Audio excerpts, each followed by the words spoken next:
did you have to convey to the Americans the decisions taken as to where the exercise will take place? No. We have looked at material provided by the U.S. ambassador, wherein he suggested that you changed the venue of the exercise from Mandinari to the Denton Bridge, thereby making it an urban warfare game. What do you say to that?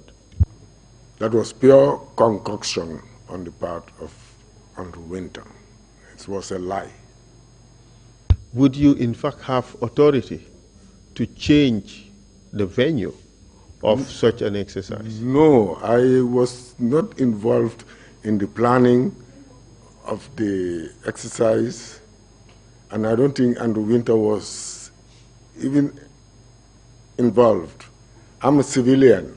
I have absolutely no knowledge or expertise in what would be the optimum location for a military exercise. This thing was being handled by the army headquarters, and specifically the commander of the Marine unit, Major Antuman Saho, alongside, together with the defense attaché of the U.S. Embassy, who was also a defense attaché for Senegal and based in Dakar.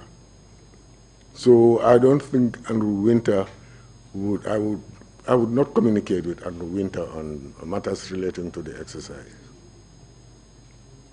What do you say to the suggestion by Andrew Winter that you had foreknowledge of the coup and you are in fact complicit in that coup by reason of the fact that you changed the venue of the military exercise, thereby giving the coupists perfect cover in which or under which they can hold the coup without any detection that it was in fact a coup in the making instead of a pure military exercise. What do you say to that? Counsel, what I can say is that Andrew Winter has a bottomless appetite for lying and peddling falsehood. It was absolutely untrue. You had no foreknowledge that this was going to be a coup? No. We have had testimony about, in fact, 3 theories of the coup, or of planned coup. One was that Mr. Sehu Sabali, the vice president, or the then vice president, in fact organized or planned the coup. And that is the reason why he was not present at the airport, and that is why he hurriedly got Jawara on the boat, and that is why he never came back. What's your take on that? As permanent secretary, Minister of Defense, did you have anything, any information that would support this theory? I'll call it theory. Do you have anything to support that theory? None whatsoever, Counsel.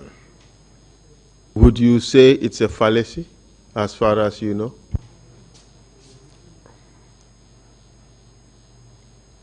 I don't think any sensible politician would would organize a coup expecting that the soldiers would carry out a coup and hand over power to them. But there are some politicians who may not have that sense. Well, what would you say? I don't think Mr. Sehu Sabali was behind the coup. That's my personal. I have no evidence whatsoever, and I don't think he would. He was the de facto prime minister. Yeah, he was the favorite of President Jawara within the party and within the government, and he was busy trying to consolidate his political base. So I don't think he would be that excuse my word, stupid to get the army to organize a coup, thinking that they would organize a coup and make him president. It has never happened in Africa. We have the second theory that Bakari Dabo was disgruntled because he had lost out to Sabali and could also be behind the coup.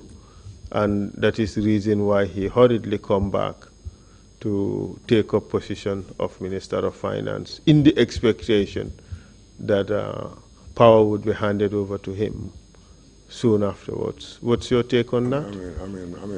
Bakari Dabo would never, in my view, Bakari Dabo would never, be part of a plot to overthrow a democracy that has been in existence for quite a long time, and especially against a government, which he had served as minister and as vice president. I think he's too intelligent, he's too smart for that. So it is your suggestion that these two theories against Sehu Sabali and against Bakari Dabo should just be consigned to that dustbin of conspiracy theories that would never be proven, just like the accusation against yourself. You agree to that? I think so.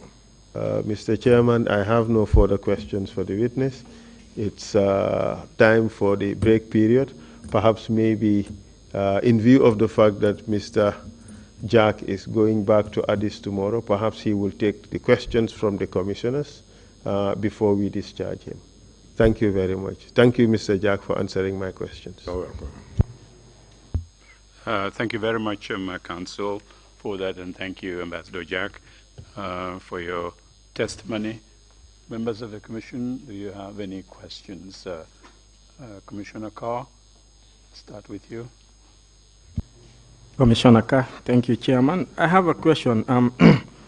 You had testimonies from previous witnesses about soldiers who went to Liberia and were not paid their allowances. Do you know do you have any information about that, and what was the possible cause of the delay in paying the allowances? Payment of allowances to peacekeeping, to troops on peacekeeping operation has been a problem for a long time. And that was what led to the first attempted mutiny. And basically it's because of this Liberia operations was not funded by financed by the UN. So I think it was from ECOWAS and Gambia government. Maybe the resources were not available, to pay them on time. But I think eventually, they got their allowances. Thank you very much. Commissioner Kinte, the floor. Assalamu alaikum. Honorable Jack, I don't know how you will perceive President Jawara after Sekou has lost his case, where he went to court with the journalist, claiming that he has been accused of corruption. He lost the case.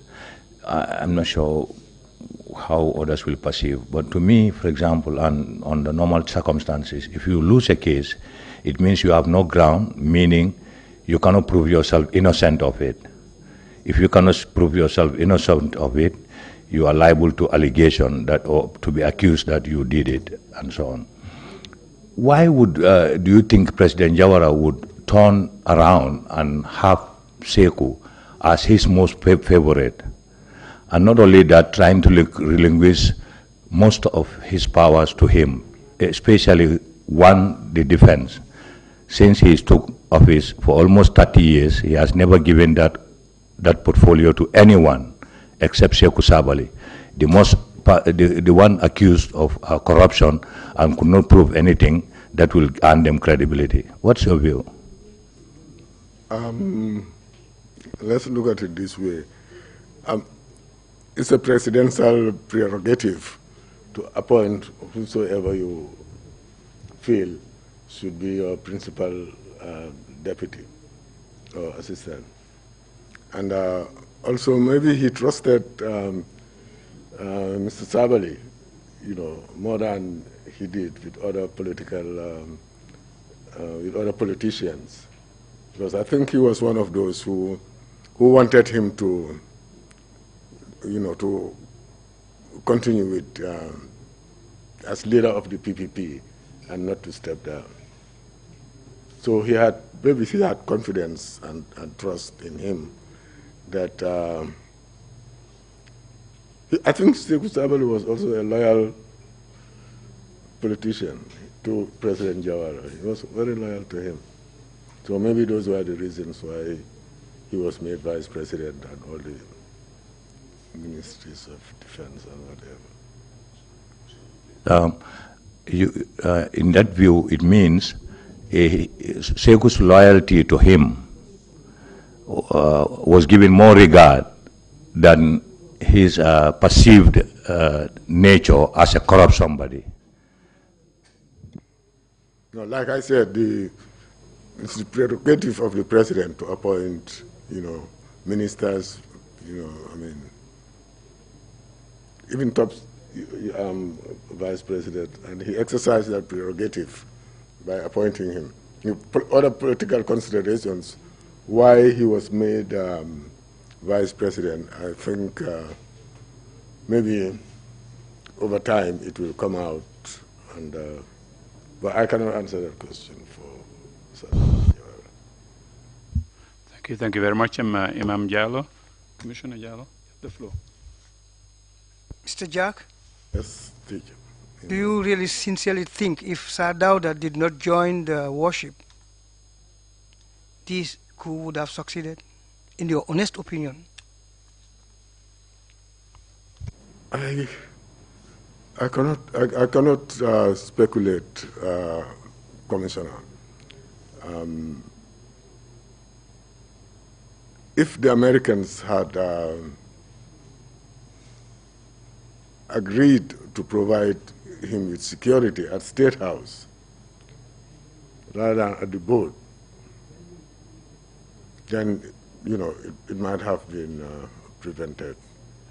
The show of force by the Americans coming out to State House, not to go to and meet the troops along Independence Drive, but for them to deploy and, guard the State House, would have sent a message to the coupists that it's not going to be easy. And also maybe there was a panicky situation, in the country on that Friday morning. The JIC did not meet, no security committee convened to discuss. Everybody was for themselves, really. Safety. An alternative would have been to join the Marine unit vessel and get out of Banjul and go to somewhere else in the country. But benefit of hindsight, that could have been a possibility. And see if you can mobilize support from the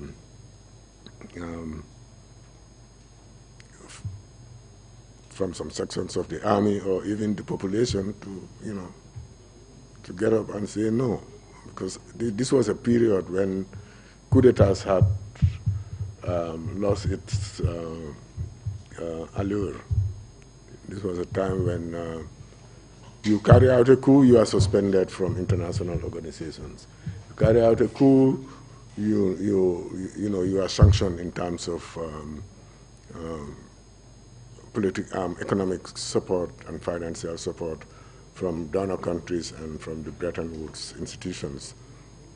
So, yeah, a popular, protest could have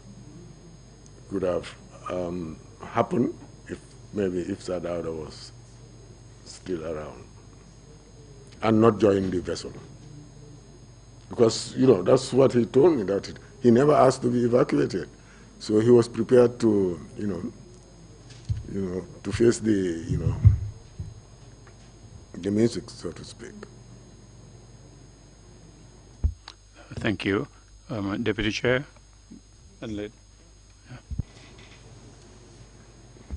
Thank you, Ambassador Jack. My question relates to the trip to Abuja to negotiate for the stay of Colonel Dada. What was the interest of the Vice President to go to Nigeria to negotiate for the stay of an officer who had been recalled by his own country? Thank you. Well, like I said, Dada lobbied the former president to appeal to Abacha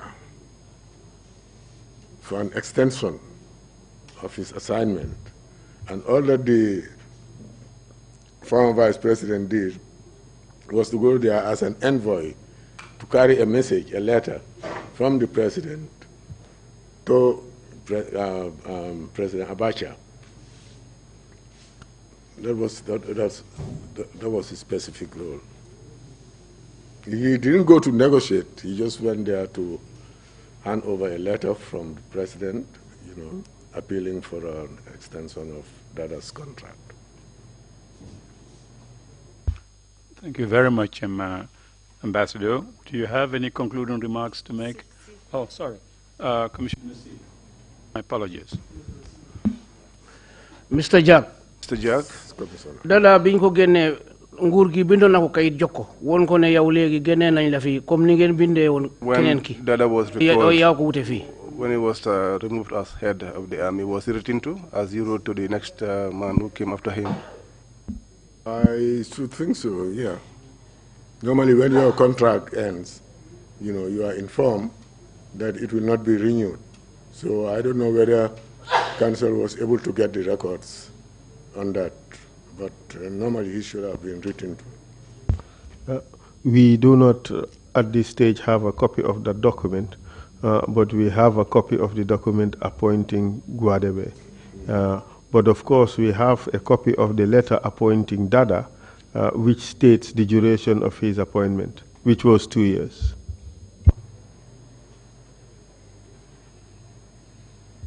Thank you very much. Ambassador, would you have any concluding remarks to make? We would want to hear from you, and especially your take on the deployment of foreign troops in Gambia, or giving command of the Gambian security forces to foreigners. Thank you. The presence of foreign troops is not something that is new. I mean, we had, during the Senegambia Confederation, we had a confederal army. In fact, the Gambia army was born from the Confederation. Had it not been for the Confederation, we could have been, we could still have been having the field force, or call it whatnot. But because there was a confederal army, the Gambia had to, establish an army so that we can, form a constituent part of the confederal army. So having foreign troops in the country is not anything unusual. What is unusual is to have a foreigner commanding the armed forces. And Ndaunjai was during the Confederation. Ndaunjai was the army commander, but then we also had Senegalese troops in Gambia. But then with the Nigerians, I think they thought that Mabajo was too young to assume responsibility of the army. But with the presence of the BAT, I think they could have tutored him, they could have given him the necessary training. I think at one time he was supposed to go for training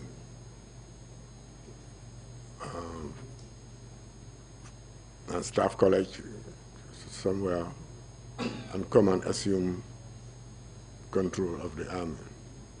But the Nigerian Dada saw him as a threat and got involved in all type of machinations, to get him out, to have him dismissed. I spoke to the Secretary General and told him, no, we can't dismiss him.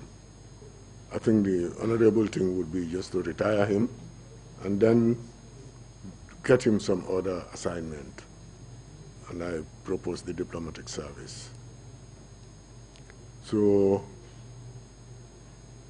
I would think that having a foreigner as a commander of the Gambian army was something very unusual, and it was born out of suspicion that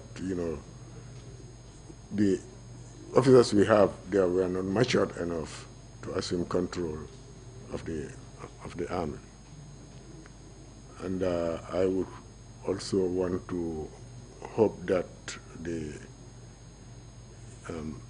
Defense and Security Committee of the National Assembly will be able to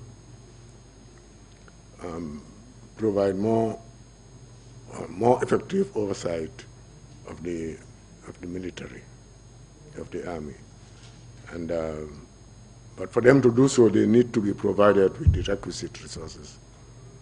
They need expertise on defense matters, expertise on security matters, to guide them, on the best way that oversight of the army can be exercised by a civilian authority, i.e. a committee of the National Assembly. I think this would be my concluding remarks, Chair. Thank you. Just one quick question. The decision to give command responsibilities to Nigerians, did that rise to the level of the president or to the cabinet, or was it below even cabinet level? I think that this was the level of the president. I mean, how it came about, really, I was not in the Ministry of Defense at the time, but I think it must have been through maybe a kitchen cabinet, decision, rather than the level of the entire cabinet. Of course, it would be cleared at some point with cabinet, but the decision or the idea must have emanated from consultations between the president and his closest advisors and closest aides. Thank you. The reason for that last question is your answer would help us in trying to find out what office to go get them the documents that we are looking for. But we will continue our contacts with the government. But again, thank you very much indeed for agreeing to come and testify before us. We really appreciate your testimony. Council, if we don't have anything to say this afternoon or at this session, for circumstances beyond our control, we are not going to have any meeting this afternoon. Tomorrow morning, we would continue with the witness that was supposed to be with us this afternoon. Council, is that the case? Can you just confirm? That is the case, Mr. Chair. I confirm. Thank you very much indeed. So we will meet tomorrow morning, 10 o'clock sharp. Meeting is adjourned.